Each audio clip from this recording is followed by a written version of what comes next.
వేదనే దొంగలైన దేవుని నామం దూషించుకునేం చాలురా. ఈ ప్రసంగి ఈ సామెతల గ్రంథకర్త ఏమంటాడు ఆగోరు, అయ్యా నేను చనిపోక ముందు 2 మనవులు చేస్తున్నాను. వ్యర్థమైన వాటిని అబద్ధాలను నాకు దూరపరచును, పేదరికమైనను ఐశ్వర్యమైనను నాకు దయచేయకము. అంటే ఏంటట, పేదవాడైతే తినడానికి అవకాశం ఉండదు, ఐశ్వర్యవంతుడైతే ఏదైనా చేయడానికి అవకాశం ఉండదు. ఇప్పుడు మిడిల్ క్లాస్ ఫ్యామిలీ, మనకు ఆ గొడవ లేదు, మనం పేదవాళ్ళం కాదు, అలాగని డబ్బున్న వాళ్ళం కాదు. హాయిగా తింటున్నాం, హాయిగా ఉద్యోగం చేసుకుంటున్నాం, పని చేసుకుంటున్నాం, సంతోషంగా బతుకుతున్నాం. ఇక్కడ 2 మాటలు ఏమంటున్నాడంటే, 2 మనవులు చేసుకున్నాడు, ప్రార్థన చేస్తున్నాడు. దేవా, పేదవాడినైతే దొంగతనానికి వెళ్ళిపోతానయ్యా.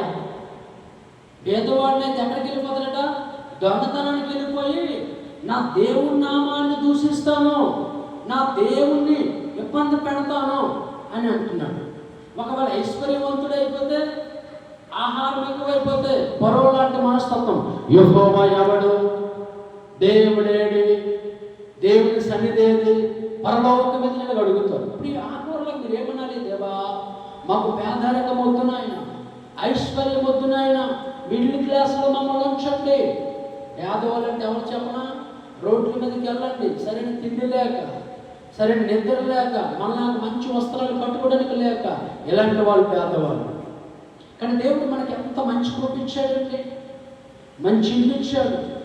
అలాగని ఎవరి దగ్గర మనం చేయం చాపట్లేదు, పేదరికం అనుభవించట్లేదు, అలాగని డబ్బున్న వాళ్ళు అనిపించట్లేదు. మిడిల్ క్లాస్లో ఆనందంగా బతుకుతున్నాం. హల్లెలూయా. ఇక్కడ ఆగోరు